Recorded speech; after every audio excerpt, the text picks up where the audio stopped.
Pernahkah kamu mendengar istilah restoratif justice atau keadilan restoratif? Mungkin terdengar asing, tapi sebenarnya konsep ini sangat dekat dengan nilai-nilai kearifan lokal kita sebagai bangsa Indonesia yang mengutamakan musyawarah dan perdamaian. Bayangkan sebuah situasi di mana terjadi konflik atau pelanggaran hukum.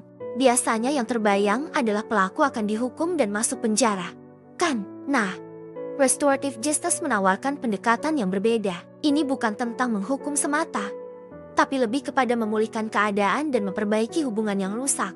Konsep ini seperti menjahit kain yang sobek, kita tidak hanya menambal sobekannya, tapi juga memastikan jahitannya kuat dan kain bisa digunakan kembali dengan baik. Menurut Tony Marshall, pendekatan restoratif adalah sebuah proses di mana semua pihak yang berkepentingan terhadap suatu tindak pidana turut terlibat untuk bersama-sama mencari pemecahan dan sekaligus mencari penyelesaian dalam menghadapi kejadian setelah timbulnya tindak pidana serta bagaimana mengatasi implikasinya di masa yang akan datang.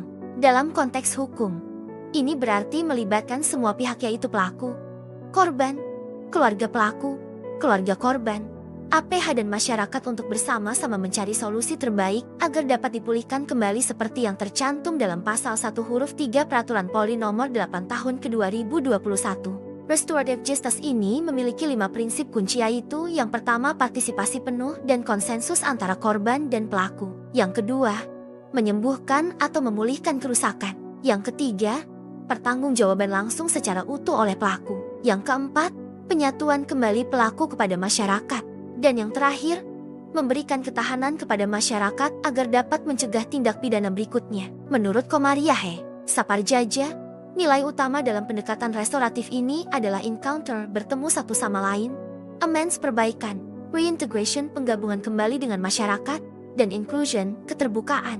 Misalnya, ada kasus pencurian kecil yang dilakukan oleh seorang remaja. Daripada langsung membawanya ke penjara, pendekatan restoratif justice akan mengajak pelaku, korban, keluarga pelaku, keluarga korban, APH dan tokoh masyarakat yang mewakili masyarakat umum untuk duduk bersama dan melakukan mediasi.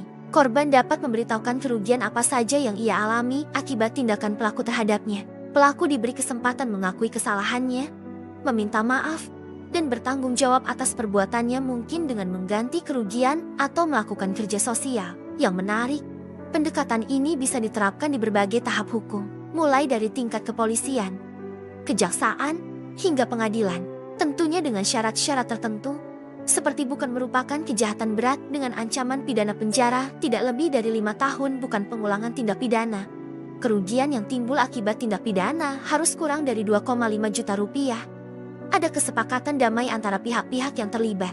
Pelaku wajib mengganti kerugian kepada korban serta mengganti biaya yang ditimbulkan akibat tindak pidananya, dan tidak menimbulkan keresahan di masyarakat. Tapi ingat, restorative justice bukan berarti pelaku bebas dari tanggung jawab. Justru sebaliknya, mereka dituntut untuk aktif memperbaiki kesalahan mereka. Ini bukan jalan pintas untuk menghindar dari hukuman, tapi cara untuk menciptakan keadilan yang lebih bermakna bagi semua pihak. Yang paling penting, pendekatan ini memberikan ruang bagi korban untuk menyuarakan kebutuhannya dan mendapatkan pemulihan yang sesuai. Bukan hanya soal ganti rugi material, tapi juga pemulihan secara psikologis dan sosial.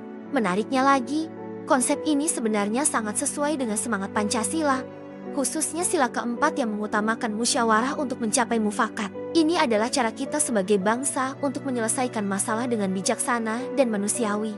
Nah, bagaimana menurut kalian tentang konsep restorative justice ini? Apakah ini bisa menjadi solusi yang lebih baik untuk beberapa kasus hukum di Indonesia? Yuk, share pendapat kalian di kolom komentar.